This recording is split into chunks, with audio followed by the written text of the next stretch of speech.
Bienvenidos a Audiolibros sin pretextos. En esta ocasión tenemos para ti Sobre la felicidad, escrito por Lucio Anneo Séneca. Suscríbete para conocer el acervo que tenemos para ti. Que lo disfrutes. Capítulo 1. La opinión común y el acierto. Todos los hombres, hermano Galión, quieren vivir felices, pero al ir a descubrir lo que hace feliz la vida, van a tientas, y no es fácil conseguir la felicidad en la vida, ya que se aleja uno tanto más de ella cuanto más afanosamente se la busque. Si ha errado el camino, si éste lleva en sentido contrario, la misma velocidad aumenta la distancia. Hay que determinar, pues, primero lo que apetecemos, luego se ha de considerar por dónde podemos avanzar hacia ello más rápidamente, y veremos por el camino, siempre que sea el bueno, cuánto se adelanta cada día y cuánto nos acercamos a aquello que nos impulsa un deseo natural.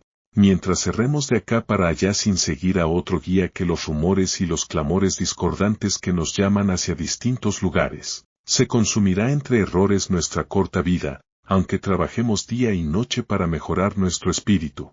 Hay que decidir, pues, a dónde nos dirijamos y por dónde, no sin ayuda de algún hombre experto que haya explorado el camino por donde avanzamos, ya que aquí la situación no es la misma que en los demás viajes. En estos hay algún sendero, y los habitantes a quienes se preguntan no permiten extraviarse, pero aquí el camino más frecuentado y más famoso es el que más engaña. Nada importa, pues, más que no seguir, como ovejas, el rebaño de los que nos preceden, yendo así, no a donde hay que ir, sino a donde se va. Y ciertamente nada nos envuelve en mayores males que acomodarnos al rumor, persuadidos de que lo mejor es lo admitido por el asentimiento de muchos, tener por buenos los ejemplos numerosos y no vivir racionalmente, sino por imitación.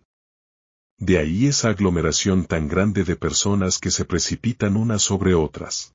Lo que ocurre en una gran catástrofe colectiva, cuando la gente misma se aplasta, nadie cae sin arrastrar a otro y los primeros son la perdición de los que siguen. Puedes verlo suceder en toda vida, nadie yerra solo por su cuenta, sino que es causa y autor del error ajeno.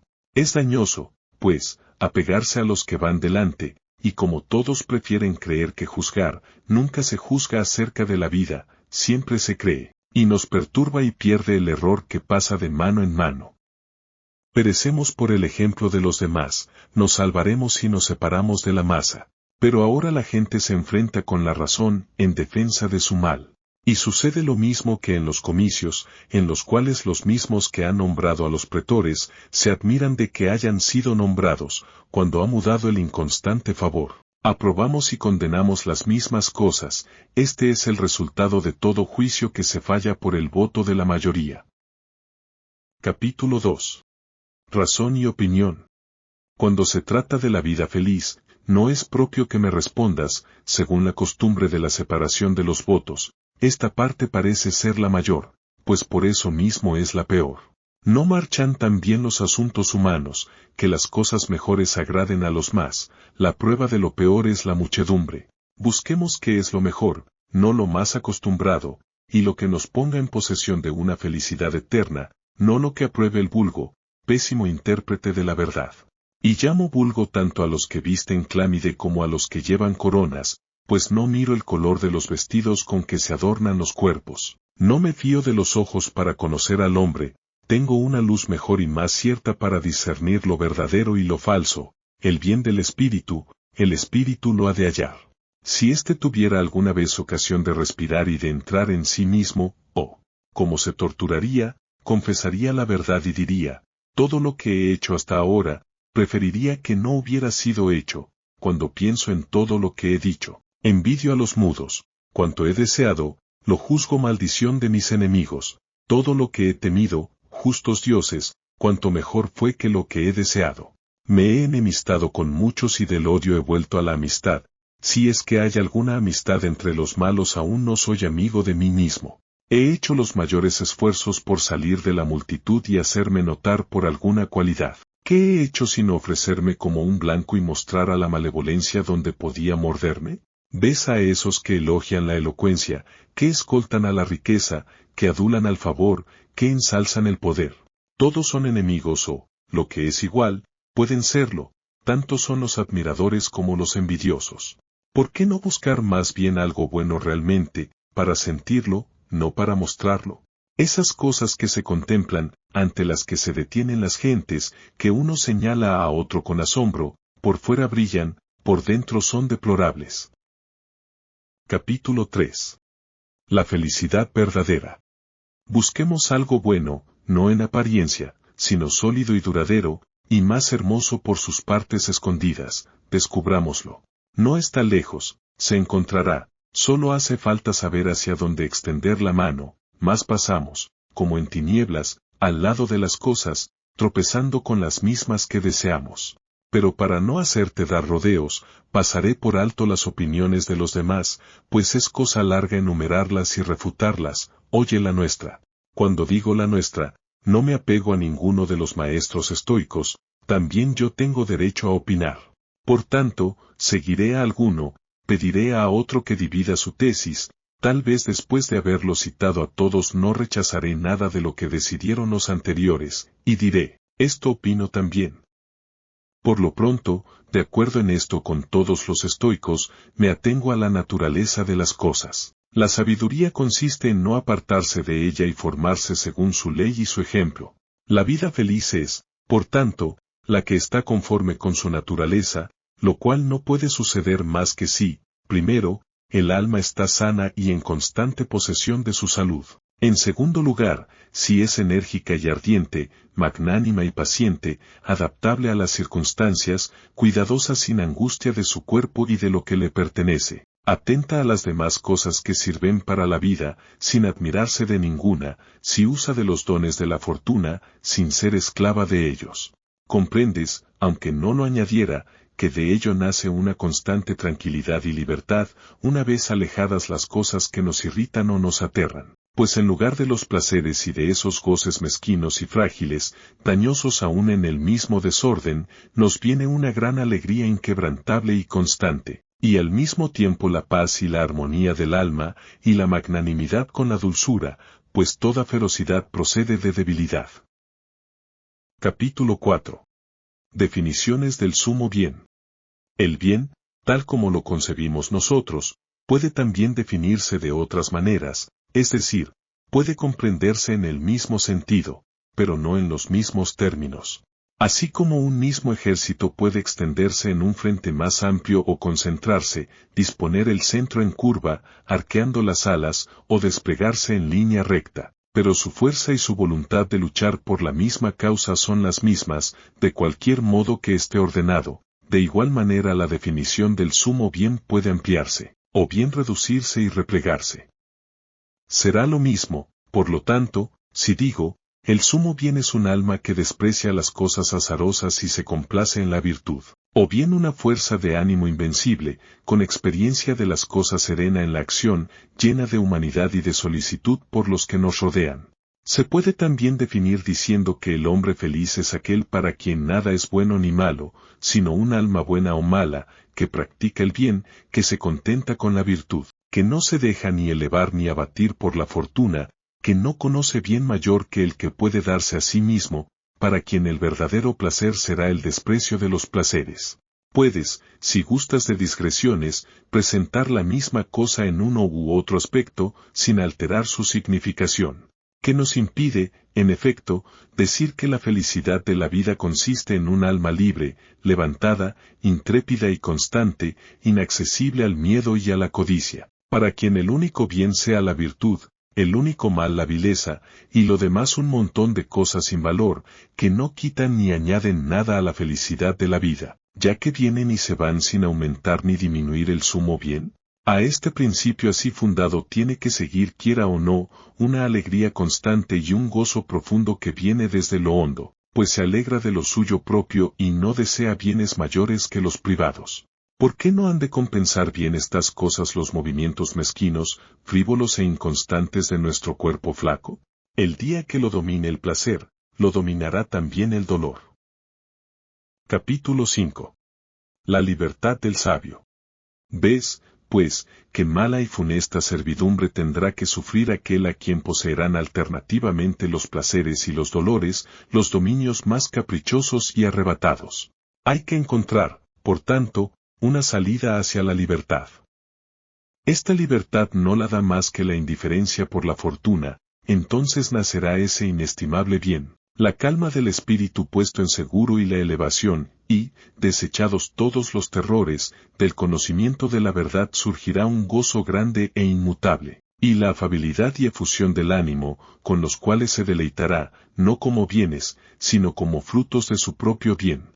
Puesto que he empezado a tratar la cuestión con amplitud, puede llamarse feliz al que, gracias a la razón, ni desea ni teme, pues las piedras también carecen de temor y de tristeza, e igualmente los animales, pero no por ello dice nadie que son felices los que no tienen conciencia de la felicidad. Pone en el mismo lugar a los hombres a quienes una índole obtusa y la ignorancia de sí mismos reducen al número de los animales y de las cosas inanimadas. Ninguna diferencia hay entre estos y aquellos, pues estos carecen de razón y la de aquellos está corrompida y solo sirve para su mal y para pervertirlos, pues nadie puede llamarse feliz fuera de la verdad. La vida feliz tiene, por tanto, su fundamento inmutable en un juicio recto y seguro, pues el alma es pura y libre de todo mal cuando ha evitado no solo los desgarrones, sino también los arañazos, dispuesta a mantenerse siempre donde se ha detenido y a defender su posición contra los furores y los embates de la fortuna. Pues, por lo que se refiere al placer, aun cuando se difunda por todas partes en torno nuestro y se insinúe por todas las vías y halague el ánimo con sus caricias y acumule unas tras otras para seducirnos total o parcialmente, que mortal a quien quede algún vestigio de ser hombre querría sentir su cosquilleo día y noche y abandonar el alma para ¿consagrarse al cuerpo? Capítulo 6. Placer y felicidad. Pero también el alma, se dice, tendrá sus placeres. Téngalos en buena hora, y eríjase en árbitro de la sensualidad y de los placeres. Llénese de todas las cosas que suelen encantar los sentidos, después vuelva los ojos al pretérito y, al acordarse de los placeres pasados, embriáguese con los anteriores y anticipe ya los futuros, apreste sus esperanzas y, mientras el cuerpo se abandona a los festines presentes, ponga el pensamiento en los futuros. Tanto más desdichado me parecerá por ello, pues tomar lo malo por lo bueno es locura.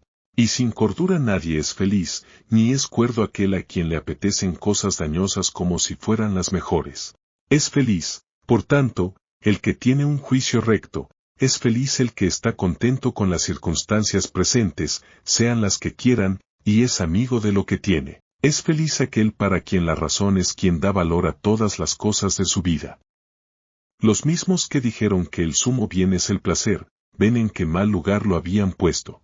Por eso niegan que se pueda separar el placer de la virtud, y dicen que nadie puede vivir honestamente sin gozo, ni gozosamente sin vivir también con honestidad.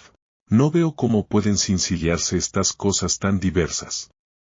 ¿Por qué, decime, no puede separarse el placer de la virtud?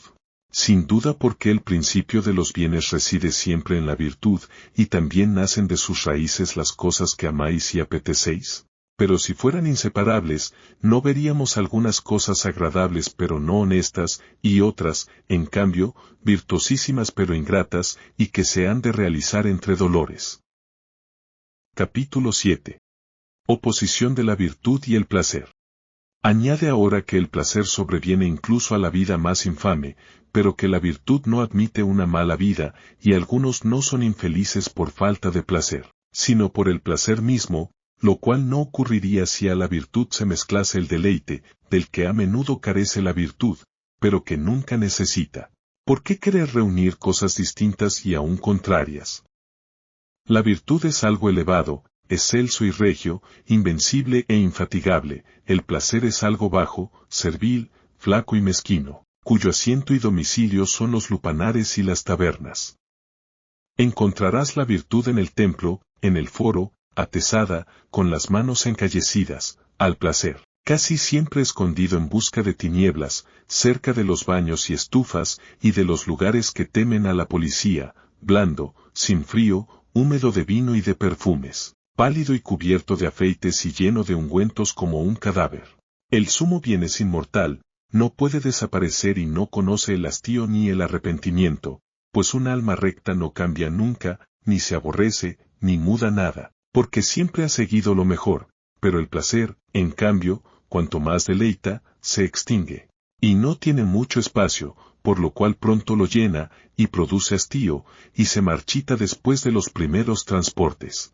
Y nunca es seguro aquello cuya naturaleza consiste en el movimiento, así no puede tener consistencia alguna lo que llega y pasa del modo más fugaz, para perecer en su mismo uso, pues llega al punto donde cesa, y cuando comienza ya ve su fin.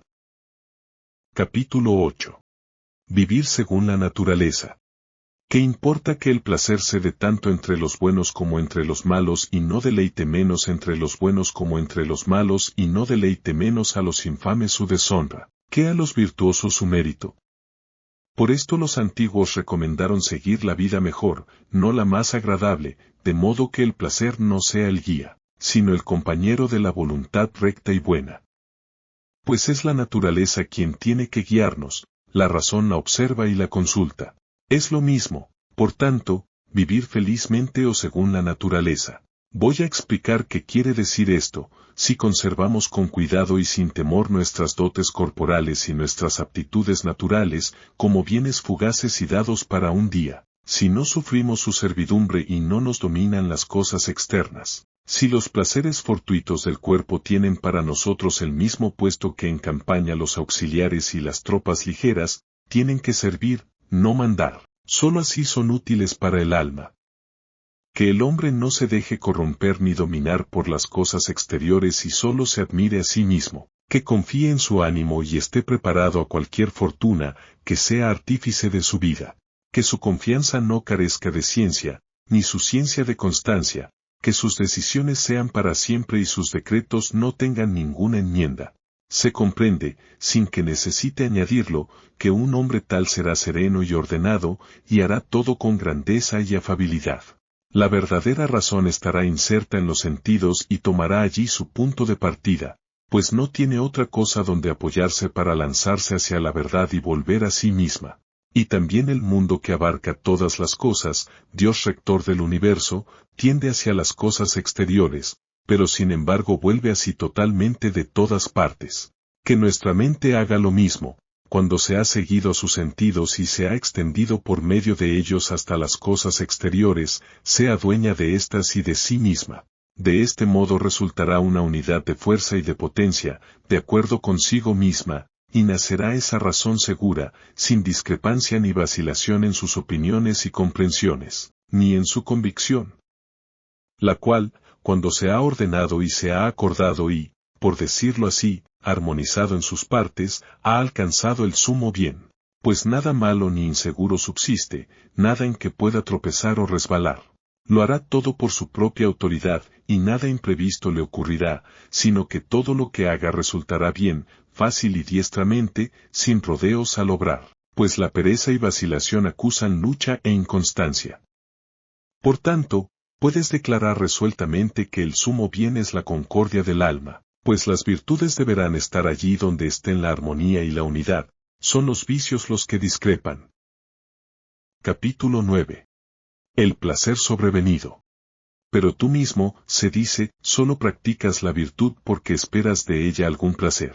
En primer lugar, si la virtud ha de proporcionar placer, no se la busca por él, pues no lo proporciona sino por añadidura, y no se esfuerza por conseguirlo, sino que su esfuerzo, aunque tienda a otra cosa, lo alcanzará también. Así como en un campo arado para la siembra nacen aquí y allá algunas flores, pero no se ha tomado tanto trabajo por estas yerbecillas, aunque deleiten los ojos, el propósito del sembrador fue otro, y esto sobrevino. Así también el placer no es el pago ni la causa de la virtud, sino algo accesorio, y no se lo acepta porque deleite, sino que, si se lo acepta, también deleita. El sumo bien reside en el mismo juicio y en la disposición de un espíritu perfecto, cuando éste ha llenado todo su ámbito y se ha ceñido a sus límites, se ha realizado el sumo bien y ya no desea nada más. Pues nada hay fuera del todo, ni tampoco más allá del fin. Por eso yerras cuando preguntas qué es aquello por lo que busco la virtud, pues buscas algo por encima de lo más alto. ¿Preguntas qué busco en la virtud? Ella misma, pues no tiene nada mejor y es premio de sí misma. ¿O es esto poca cosa? Cuando te diga, el sumo bien es la firmeza y previsión y agudeza y cordura y libertad y armonía y compostura de un alma inquebrantable, ¿vas a exigir todavía algo mayor a que se refieran todas estas cosas? ¿Para qué me hablas del placer? Busco el bien del hombre, no el del vientre, que las bestias y las fieras tienen más grande. Capítulo 10. La actitud ante el placer. Desvirtúas lo que digo, se replicará. Yo niego que nadie pueda vivir agradablemente si no vive a la vez virtuosamente, lo cual no puede suceder a los mudos animales, ni a los que miden el bien por la comida. Clara y abiertamente declaro que esa vida que llamo agradable no puede existir sin compañía de la virtud. Pero ¿quién ignora que hasta los más estúpidos están saturados de vuestros placeres, que la maldad abunda en goces, y que el alma no solo sugiere placeres viciosos, sino muchos? En primer lugar la insolencia y la excesiva estimación de sí propio, y una hinchazón orgullosa que os eleva sobre los demás, y el apego ciego e irreflexivo a las cosas propias. Delicias muelles, y transportes por causas mínimas y pueriles, además la causticidad y la soberbia que se complace en los insultos, la desidia y la flojedad de un alma indolente que se duerme sobre sí misma. Todas estas cosas las disipa la virtud, nos pone sobre aviso y estima los placeres antes de aceptarlos. Si algunos aprueba, no los aprecia en mucho, pues solo los acepta, y no goza con su uso, sino con su templanza.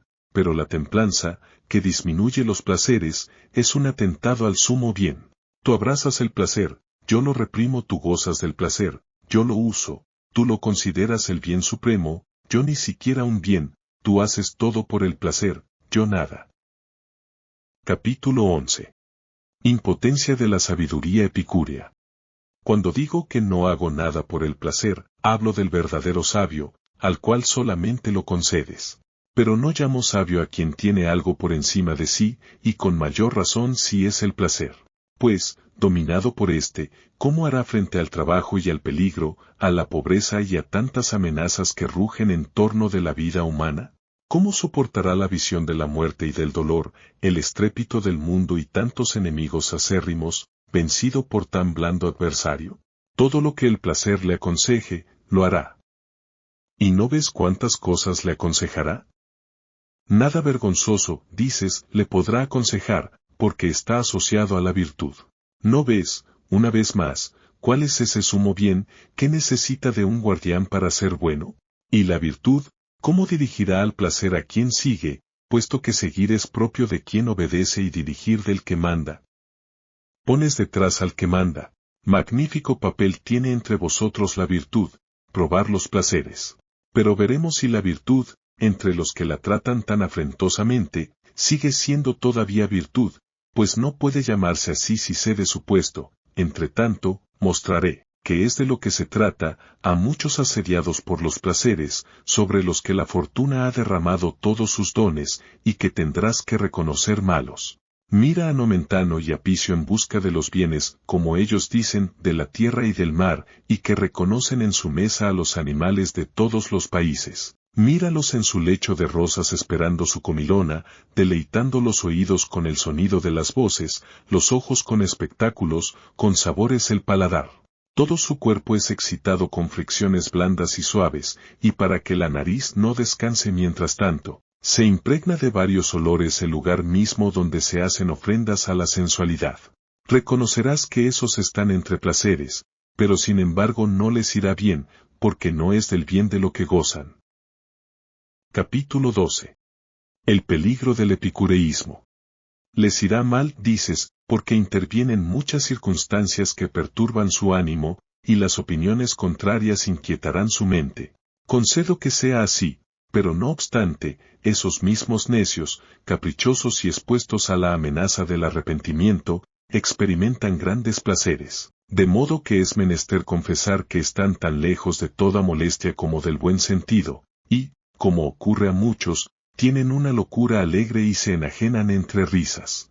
Por el contrario, los placeres de los sabios son apacibles y moderados, acaso débiles, concentrados y apenas visibles, pues vienen sin ser llamados, y cuando llegan espontáneamente no son recibidos con honores ni con gozo alguno por los que experimentan, pues los mezclan en la vida como el juego y la diversión entre las cosas serias. Déjese pues, de unir cosas incompatibles y de enlazar el placer con la virtud, vicio con el que se adula a los peores. El hombre sumido en los placeres, siempre ahito y ebrio, por saber que vive con placer, cree vivir también con virtud, pues oye que el placer no puede separarse de la virtud, y entonces da a sus vicios el nombre de sabiduría y ostenta lo que debiera ocultar. Así, no se entregan a la sensualidad impulsados por Epicuro, sino que dados al vicio, esconden su corrupción en el seno de la filosofía y acuden donde oyen alabar el placer. Y no consideran cuán sobrio y seco es el placer de Epicuro, al menos así lo entiendo yo, sino que se precipitan hacia ese nombre, en busca de una autoridad y de algún velo para sus desenfrenos. Y así pierden lo único bueno que tenían entre sus males, la vergüenza del pecado, pues alaban aquello de que se sonrojaban y se envanecen del vicio. Por esto ni siquiera es posible a la juventud enmendarse, puesto que se aplica un título honroso a una indolencia vergonzosa. Esta es la razón de que esa alabanza del placer sea perniciosa, los preceptos virtuosos quedan ocultos, lo que corrompe está manifiesto. Capítulo 13. El verdadero sentido de la doctrina de Epicuro. Yo mismo soy de la opinión, lo diré a pesar de nuestros partidarios, de que los preceptos de Epicuro son venerables, rectos y, si los miras más de cerca, tristes, pues reduce el placer a algo escaso y mezquino, y la ley que nosotros asignamos a la virtud, él la asigna al placer, le ordena obedecer la ley de la naturaleza, pero es poco para la sensualidad lo que para la naturaleza es bastante. Pero ¿qué ocurre? Aquel que llama felicidad al ocio perezoso y a los goces alternativos de la gula y la lujuria, busca un buen apoyo para una mala causa, y mientras viene, inducido por aquel nombre seductor, sigue el placer, no el que le enseñan, sino el que trajo consigo, y una vez que empieza a juzgar sus vicios semejantes a los preceptos, cede a ellos, pero no ya con timidez y escondidas, se entrega a la sensualidad abiertamente, descaradamente. Por esto no diré, como la mayoría de los nuestros, que la escuela de Epicuro es maestra de infamias, sino que digo, tiene mala reputación, tiene mala fama, y no la merece. ¿Quién puede saberlo si no ha sido admitido en su interior? Su misma fachada da lugar a las hablillas y suscita malsanas esperanzas. Es como un hombre enérgico vestido de mujer. Tu pudor es constante, tu virilidad está intacta, tu cuerpo no cede a ninguna debilidad vergonzosa, pero tienes en la mano un tambor. Elíjase pues, un título honroso y una muestra que incite por sí misma al alma a rechazar los vicios que la enervan en cuanto llegan. El que se acerca a la virtud, da pruebas de un carácter noble, el que sigue al placer parece débil, quebrantado, menos hombre, propenso a caer en torpezas, a no ser que alguien le haya distinguido los placeres, para que sepa cuáles de ellos están dentro del deseo natural, cuáles llevan al abismo y son ilimitados, y cuanto más se los satisface, más insaciables. Que la virtud vaya, pues, delante, siguiendo sus huellas, siempre estaremos en seguro, y el placer excesivo daña. En la virtud no hay que temer que haya exceso, porque en ella misma está la mesura, no es bueno lo que padece por su propia magnitud. Capítulo 14. El riesgo del placer. Además, los que están dotados de una naturaleza racional, ¿qué cosa puede proponérseles mejor que la razón? Y si se quiere esa unión, si se quiere ir a la felicidad en compañía, que la virtud marche delante y el placer le acompañe y vaya junto a ella, como la sombra junto al cuerpo. Hacer de la virtud el más excelso de todos los bienes, una esclava del placer, es propio de un hombre incapaz de concebir nada grande. Que la virtud vaya la primera, que lleve el estandarte, no por eso tendremos menos el placer, pero seremos dueños y moderadores de él, nos hará ceder algo a sus súplicas, pero no nos impondrá nada. Pero los que han entregado el mando al placer carecen de uno y otro, pues pierden la virtud y además no tienen el placer, sino que el placer los tiene a ellos, o se atormentan por su falta o se ahogan en su abundancia. Desdichados si los abandona, más desdichados si los abruma. Así como los navegantes sorprendidos en el mar de las Sirtes tan pronto se quedan en seco como son agitados por olas impetuosas. Esto ocurre por una intemperancia excesiva y un amor ciego de su objeto, pues para el que busca el mal en vez del bien, es peligroso alcanzarlo. Así como cazamos a las fieras con esfuerzo y peligro, y su posesión, una vez cogidas, es también inquieta, pues con frecuencia despedazan a sus dueños. Del mismo modo los que poseen grandes placeres caen en un gran mal, y los antes conquistados los apresan, y cuanto más numerosos y grandes son, tanto más pequeño y siervo de más señores es aquel a quien el vulgo llama feliz.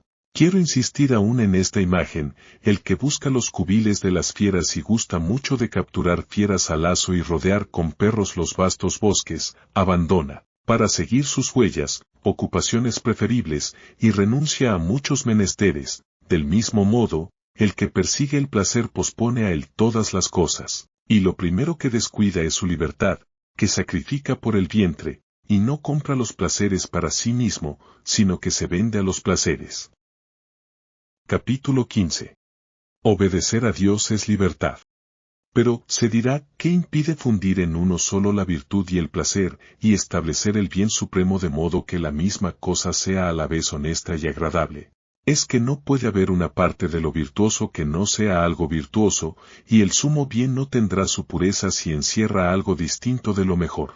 Ni siquiera el gozo que nace de la virtud, aunque sea un bien, es una parte del bien absoluto, no más que la alegría y la tranquilidad, aunque nazcan de las causas más excelentes, pues estas cosas son bienes, pero son consecuencia y no complemento del sumo bien. El que establece una alianza entre el placer y la virtud, aun sin ponerlos en un pie de igualdad, por la fragilidad de uno de los bienes debilita cuanto hay de vigor en el otro, y pone bajo un yugo esa libertad que solo es invencible si no conoce nada más precioso que ella misma.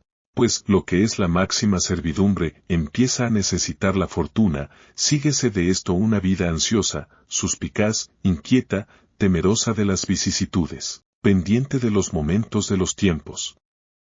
No das a la virtud un fundamento grave, inmutable, sino que le ordenas mantenerse en un lugar movedizo.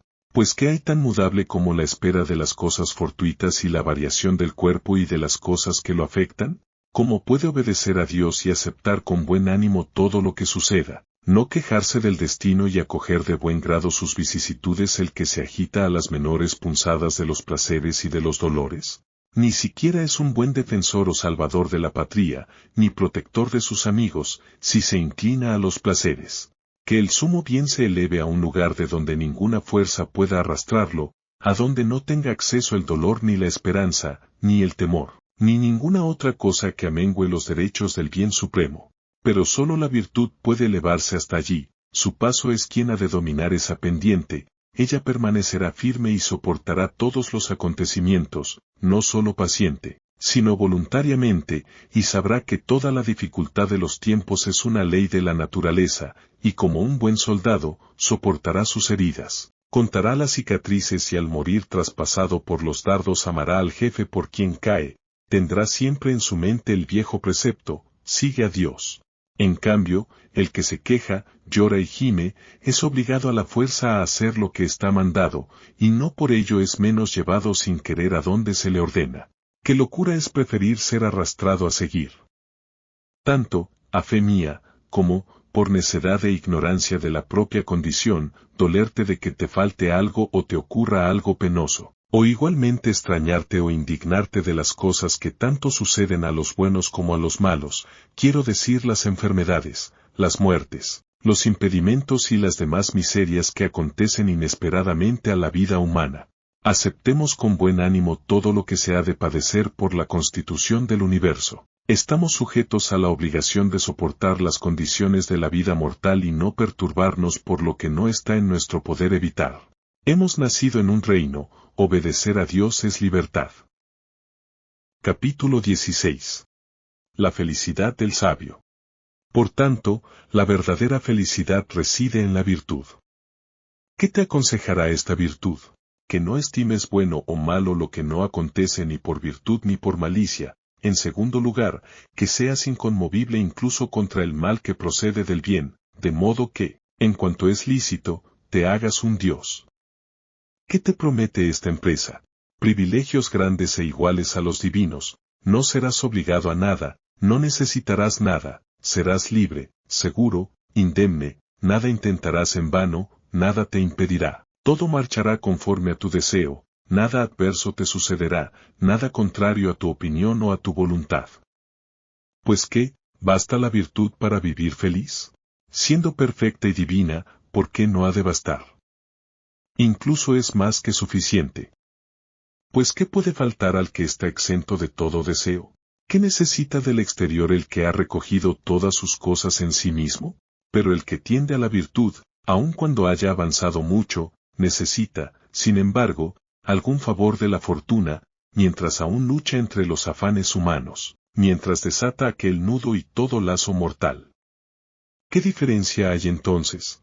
Que unos están atados, otros amarrados, otros incluso agarrotados. El que ha llegado a una región superior y se ha elevado a más altura, arrastra una cadena floja, todavía no libre, pero ya casi libre.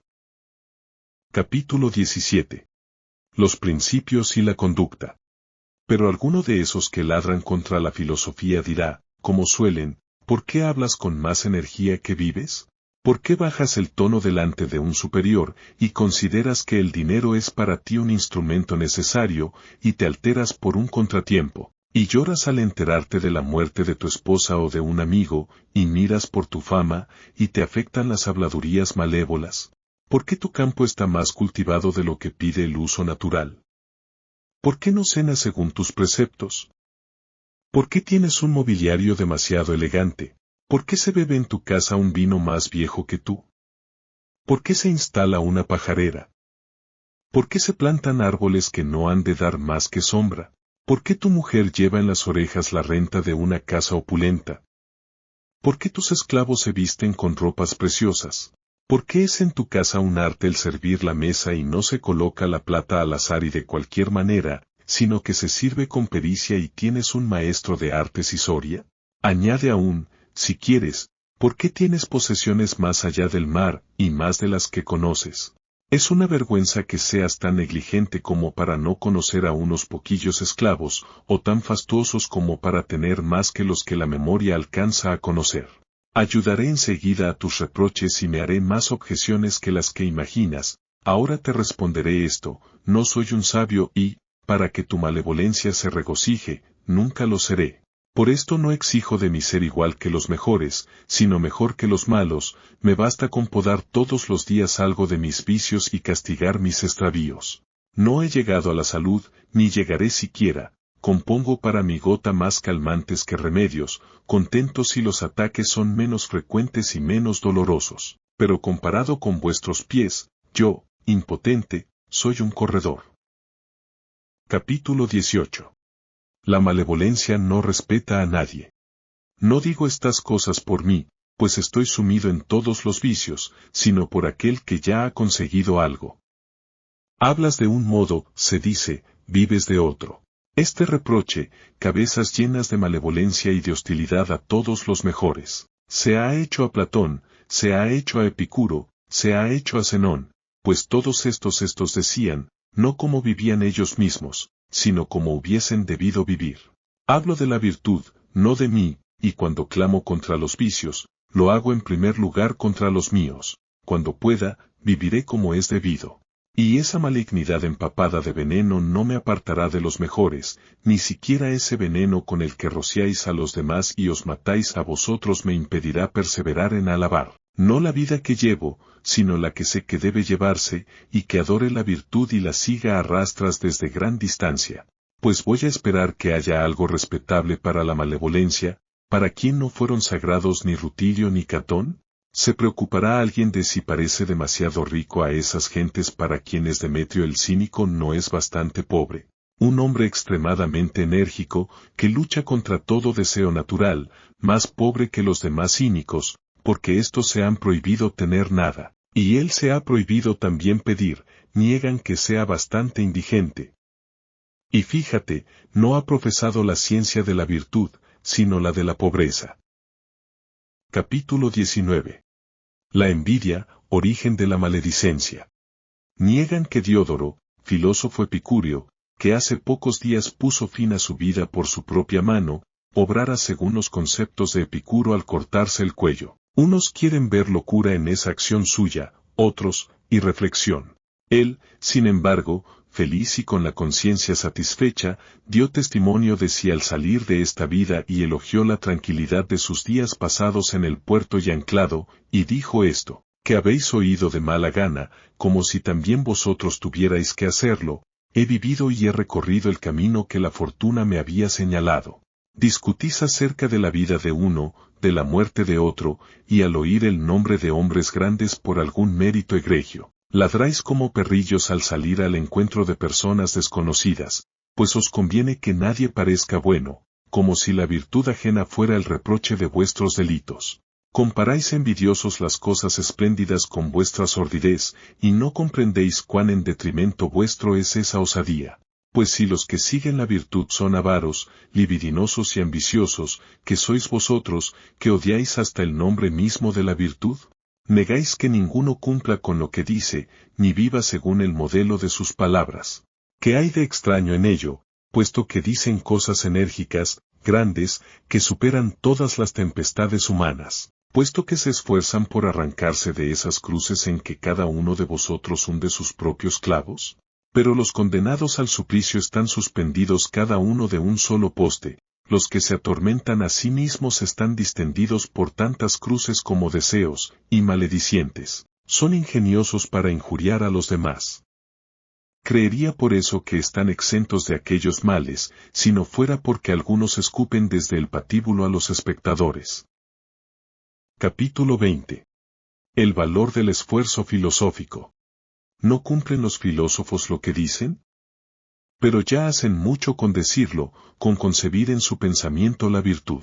Pues si sus hechos fuesen iguales que sus dichos, ¿quién sería más feliz que ellos? Por lo pronto, no hay que despreciar las buenas palabras y los corazones de buenos pensamientos. El cultivo de los estudios saludables, a una parte de su resultado, es loable.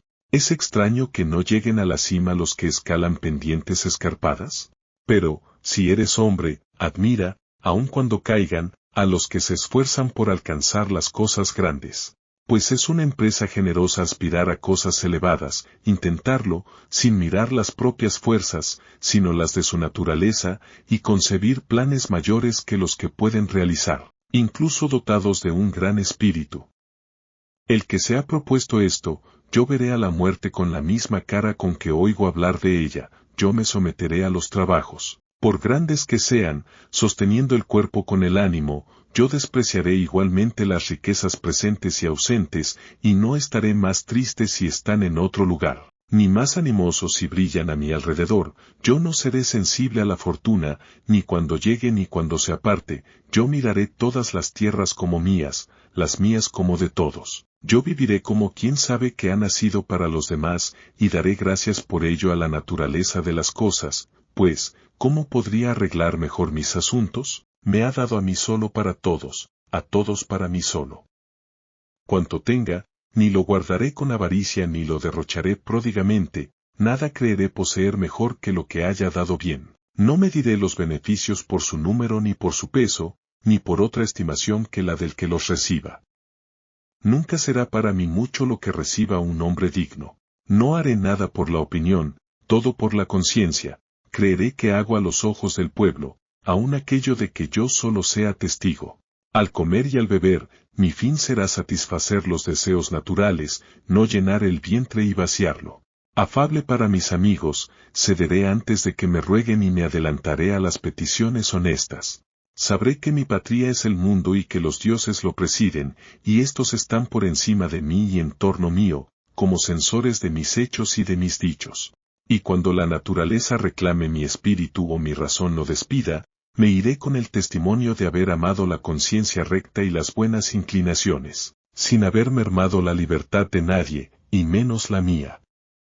El que se proponga, quiera, intente hacer esto, se acercará a los dioses, y aun cuando no lo haya conseguido, ha caído, sin embargo, después de haber osado grandes cosas.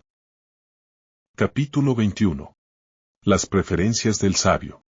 Vosotros, al odiar la virtud y a quien la practica, no hacéis nada nuevo, pues también los ojos enfermos temen el sol, y los animales nocturnos huyen del esplendor del día, y a su primer albor se ofuscan y buscan por todas partes sus escondrijos, se ocultan en alguna hendidura, temerosos de la luz.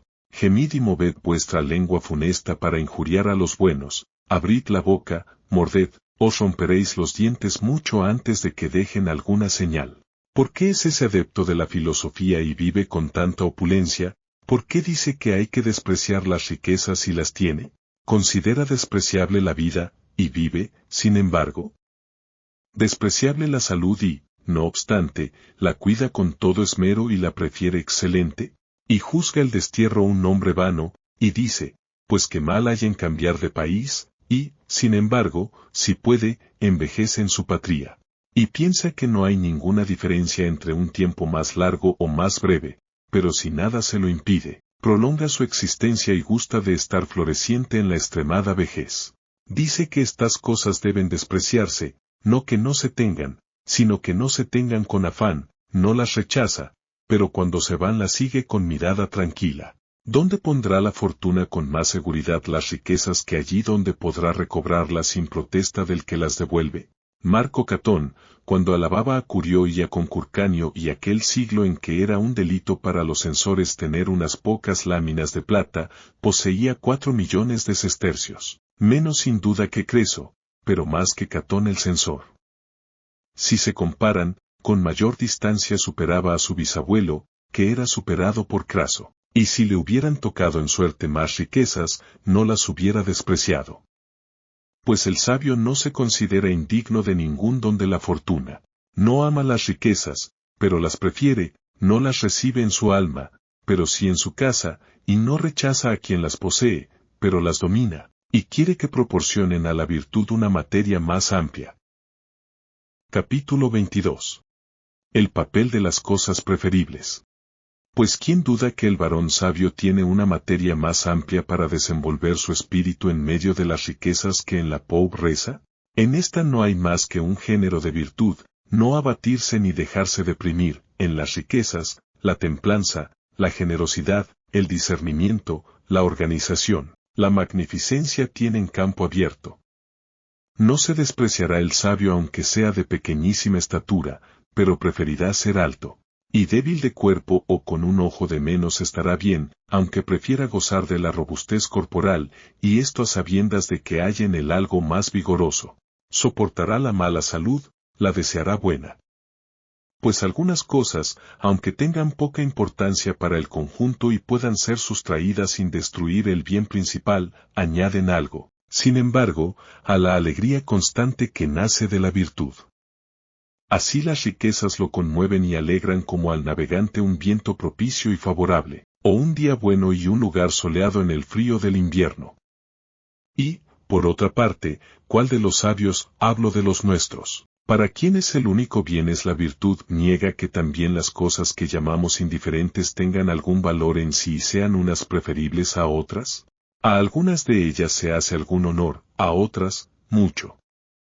Y no hay que engañarse, entre las preferibles están las riquezas.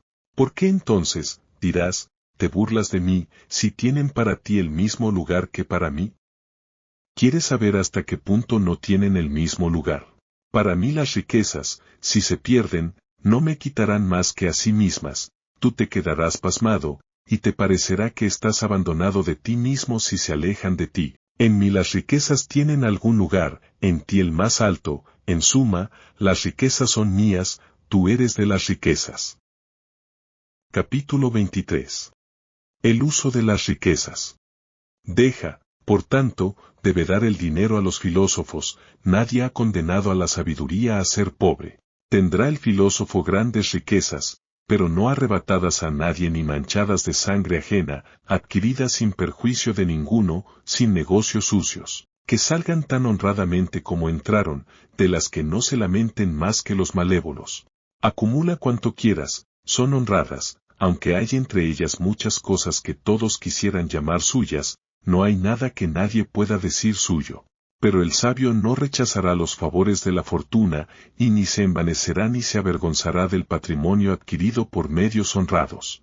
Incluso podrá envanecerse si, después de abrir su casa y recibir en ella a toda la ciudad, pudiera decir, lo que cada uno reconozca como suyo, que se lo lleve. Gran hombre, excelente rico, si tuviera lo mismo después de estas palabras. Quiero decir, si se presta seguro y tranquilo a la investigación del pueblo, si nadie encuentra en su casa nada a que echar mano, podrá ser rico franca y abiertamente. El sabio no dejará que pase su umbral ningún denario mal entrado, pero no rechazará ni desechará las grandes riquezas, donde la fortuna y fruto de la virtud. ¿Por qué razón les negaría un buen lugar? Que vengan y se alberguen. Ni las ostentará ni las ocultará, lo uno es propio de un espíritu necio, lo otro, de un hombre tímido y pusilánime, como si escondiera en el seno un gran bien, ni, como he dicho, las arrojará de su casa. Pues qué, les dirá, ¿sois inútiles, o no sé usar de las riquezas? Del mismo modo que, aunque pudiera viajar a pie, preferirá, sin embargo, montar en un vehículo, así siendo pobre, si puede ser rico, querrá, y así tendrá riquezas, pero como cosa ligera y huidiza, y no tolerará que sean pesadas ni para otros ni para sí mismo. Dará. ¿Por qué aguzáis el oído?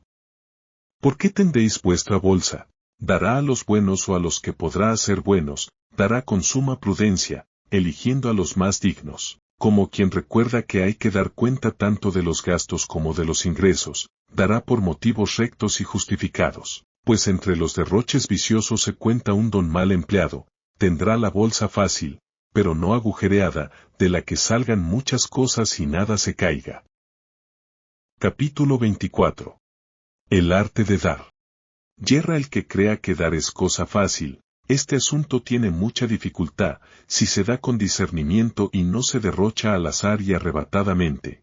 Dejo obligado a este, devuelvo a aquel, socorro a este, me compadezco de ese, proveo a aquel, digno de que no lo venza la pobreza ni lo tenga dominado. A alguno no les daré, aunque les falte, porque aun cuando les hubiera dado, les faltará, a algunos les ofreceré, a otros incluso les instaré. No puedo ser negligente en este asunto, nunca hago mejores inversiones que cuando doy. Pues ¿qué dirás, das para recibir? No, para no perder. Póngase la donación en un lugar donde no deba reclamarse, pero pueda ser devuelta.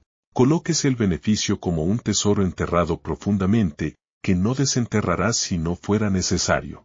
Y la casa misma del hombre rico, ¿cuánta materia ofrece para hacer el bien? Pues ¿quién reduce la generosidad solo a los que visten toga? La naturaleza me ordena ser útil a los hombres, sean esclavos o libres, de padres libres o libertos, de libertad legal o dada entre amigos. ¿Qué importa? Donde quiera que haya un hombre, allí hay lugar para un beneficio. Se puede, por tanto, repartir el dinero aún sin franquear el propio umbral, y ejercer la liberalidad, la cual no se llama así porque se deba a los libres, sino porque parte de un alma libre. En el sabio, nunca recae sobre personas viciosas ni indignas, y nunca vaga tan fatigada que no se derrame abundantemente siempre que encuentre a alguien digno. No se han de entender mal, por tanto, las cosas virtuosas, enérgicas, animosas, que dicen no a amigos de la sabiduría. Y, ante todo, fijaos en esto, una cosa es el amigo de la sabiduría, y otra el que la ha alcanzado ya. Aquel te dirá, hablo muy bien, pero todavía me agito entre muchos males. No debes juzgarme según mi fórmula, pues a lo sumo me formo y me elevo hacia un modelo magnífico. Si llego a avanzar cuanto me he propuesto, exige que los actos respondan a las palabras. Pero el que ha alcanzado la cima del poder humano se comportará contigo de otro modo y dirá, en primer lugar no puedes permitirte juzgar acerca de los mejores, a mí ya me ocurre, y es una prueba de mi rectitud, que desagrado a los malos. Pero para explicarte la razón por la cual no envidio a ningún mortal, escucha lo que voy a decir y en cuanto estimo cada cosa. Niego que las riquezas sean un bien, pues si lo fuesen, harían hombres buenos. Ahora bien, como lo que se encuentra entre los malos no puede llamarse un bien, les niego ese nombre. Por lo demás, concedo que han de tenerse, que son útiles y proporcionan grandes comodidades a la vida. Capítulo 25. El apego a las riquezas. Pues entonces, Oíd porque no las cuento entre los bienes, y en qué difiere mi actitud ante ellas de la vuestra, ya que estamos de acuerdo unos y otros en que se deben poseer. Ponme en la casa más opulenta, ponme donde usen profusamente el oro y la plata, no me admiraré por estas cosas, que, aun cuando estén en mi casa, están sin embargo fuera de mí. Trasládame al puente Sublicio y arrójame entre los indigentes, no me despreciaré por estar sentado entre la multitud de los que tienden la mano pidiendo limosna, pues qué importa que le falte un pedazo de pan a quien no le falta la posibilidad de morir. En resumen, aquella casa espléndida la prefiero al puente. Ponme en el medio de un mobiliario suntuoso y un lujo refinado, no me creeré en modo alguno más feliz por tener un manto suave, por extender tapices purpúreos en mis festines. No seré en nada más desgraciado si mi cerviz cansada reposa en un puñado de heno, si me acuesto sobre borra de circo que se sale por los remiendos de una tela vieja. ¿Qué quiere decir esto? Prefiero mostrar el alma que tengo vestido con la pretesta y bien abrigado, mejor que con los hombros desnudos o medio cubiertos. Que todos mis días pasen según mis deseos, que nuevas felicitaciones se añadan a las anteriores, no me complaceré por ello. Cambia en adversidad estos favores del tiempo, que el ánimo sea acosado por todas partes con daños, lutos, acometidas diversas, que ni una sola hora esté sin motivo de queja. No por eso maldeciré ningún día, pues he tomado mis medidas para que ningún día sea nefasto para mí. Entonces, prefiero moderar mis alegrías a reprimir mis dolores. El gran Sócrates te lo dirá, hazme vencedor de todas las naciones, que el carro voluptuoso de Bacó me lleve triunfador desde el oriente hasta Tebas, que los reyes de los persas me pidan leyes, cuando más pensaré que soy hombre es cuando sea saludado por todas partes como Dios. Haz que suceda inmediatamente a tan sublime elevación un cambio brusco, que sea llevado a unas andas extranjeras para adornar el cortejo de un vencedor soberbio y feroz. No me humillará más ser conducido bajo un carro ajeno que ir de pie en el mío. Pues entonces, prefiero ser vencedor a ser cautivo. Despreciaré todo el imperio de la fortuna, pero si se me da la elección tomaré lo mejor de él. Todo lo que me ocurra resultará bueno, pero prefiero que acontezcan las cosas más fáciles y agradables y menos molestas para el que tiene que habérselas con ellas. Pues no creas que hay ninguna virtud sin trabajo, pero algunas virtudes necesitan estímulos, otras frenos. Así como el cuerpo debe ser retenido en un descenso y ser impulsado cuesta arriba, algunas virtudes están en una pendiente, otras al pie de una cuesta. Hay quien dude que suben, se esfuerzan, luchan la paciencia, la fortaleza, la perseverancia y todas las demás virtudes que se oponen a las adversidades y vencen a la fortuna. ¿Y no es igualmente evidente que siguen una pendiente la liberalidad, la templanza, la mansedumbre? En estas retenemos el alma, para que no resbale, en aquellas la exhortamos y la incitamos enérgicamente. Por tanto, aplicaremos a la pobreza las más fuertes, que saben luchar, a las riquezas, las más cuidadosas, que andan de puntillas y mantienen su equilibrio. Capítulo 26. El necio y el sabio. Hecha esta división, prefiero practicar aquellas que se han de ejercitar más tranquilamente, antes que aquellas cuyo ejercicio requiere sangre y sudor. Por tanto, dice el sabio, no vivo de un modo y hablo de otro, sino que vosotros oís mal, solo llega a vuestros oídos el sonido de mis palabras, no buscáis su significación. Pues ¿qué diferencia hay entre mí el necio y tú el sabio, si los dos queremos poseer? Muchísimas, pues las riquezas del hombre sabio están en servidumbre, las del necio, en el poder. El sabio no permite nada a las riquezas. Las riquezas os lo permiten todo a vosotros, como si alguien os hubiera prometido su eterna posesión, os acostumbráis y apegáis a ellas. El sabio, cuando más piensa en la pobreza es cuando está en medio de las riquezas. Nunca un general cree tanto en la paz, que no se prepara una guerra que, aunque no se haga, ha sido declarada. A vosotros os pasma una cosa hermosa, como si no pudiera arder o hundirse, una opulencia insólita, como si estuviera por encima de todo riesgo y fuera demasiado grande para que la fortuna tenga bastantes fuerzas para consumirla. Jugáis indolentemente con las riquezas, sin prever su peligro, como a veces los bárbaros asediados, desconocedores de las máquinas, contemplan indiferentes el trabajo de los sitiadores, y no comprenden para qué sirven aquellas cosas que se construyen a lo lejos. Lo mismo os ocurre, languidecéis entre vuestros bienes, y no pensáis cuántas desgracias os amenazan por todas partes, dispuestas a llevarse al punto preciosos despojos. Si alguien arrebata sus riquezas al sabio, le dejará todo lo suyo, pues vive contento con el presente, tranquilo sobre el porvenir. Nada, dirá Sócrates, o alguno otro que tenga la misma autoridad y el mismo poder sobre las cosas humanas, me he prometido con más firmeza que no plegar los actos de mi vida a vuestras opiniones. Acumulad por todas partes vuestras palabras acostumbradas, no pensaré que me injuriáis, sino que gimoteáis como infelices criaturas. Esto dirá aquel a quien ha sido dada la sabiduría, a quien su alma libre de vicios ordena reprender a los demás, no porque los odie, sino para curarlos. Y añadirá esto, vuestra opinión me afecta, no por mí sino por vosotros, odiar y atacar la virtud es renunciar a la esperanza de enmienda. No me hacéis ninguna injuria, como no la hace a los dioses los que derriban sus altares, pero se manifiesta el mal propósito y la mala intención aún allí donde no se ha podido hacer daño.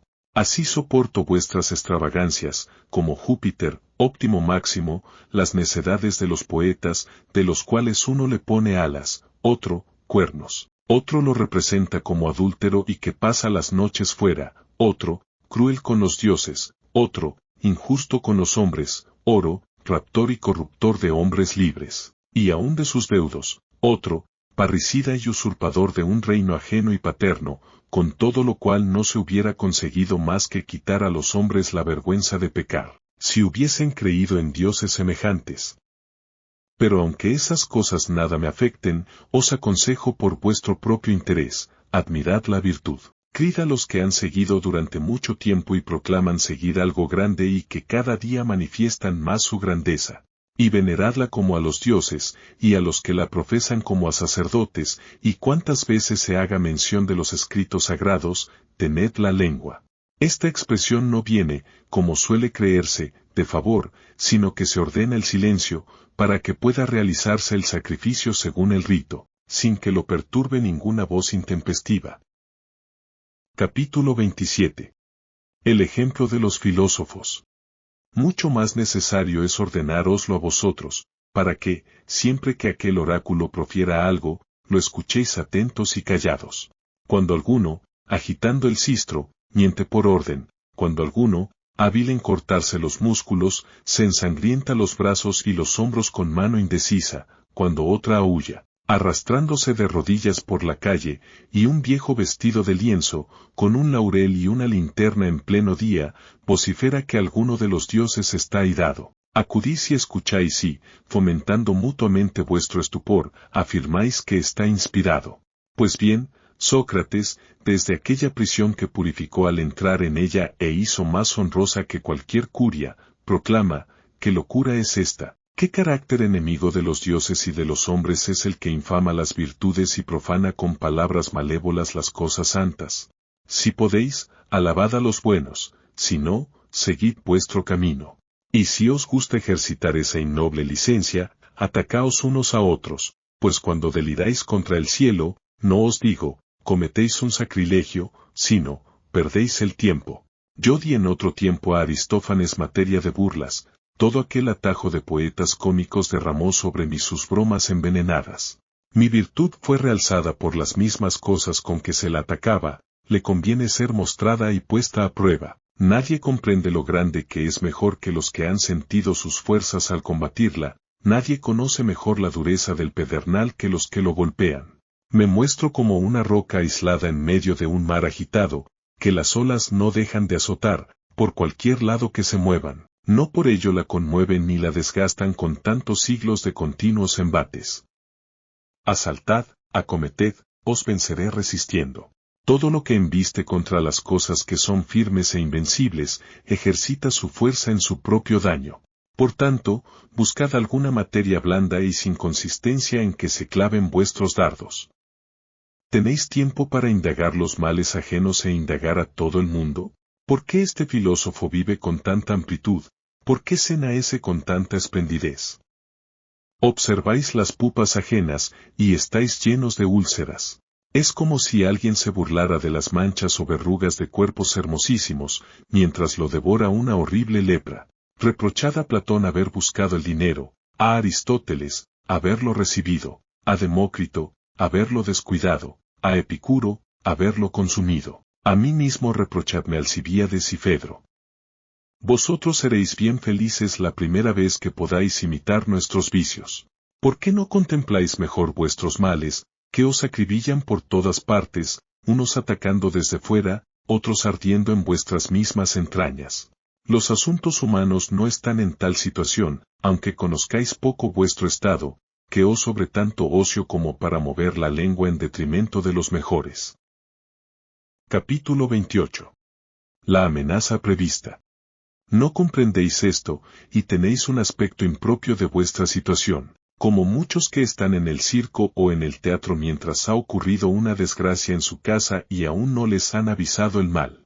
Pero yo, que miro desde lo alto, veo que tempestades os amenazan para estallar poco más tarde, o ya próximas para arrebatarnos, a vosotros y vuestros bienes. Se acercan cada vez más. ¿Qué digo? ¿Acaso ahora mismo, aunque apenas lo sintáis, no agita y revuelve el torbellino vuestras almas, que rehuyen y buscan las mismas cosas y tan pronto las eleva a lo más alto como las arrastra a los más hondos abismos? Hemos llegado a final. Esperamos que el audiolibro haya sido de tu total agrado. Suscríbete para conocer el acervo completo que tenemos para ti. Audiolibros sin pretextos.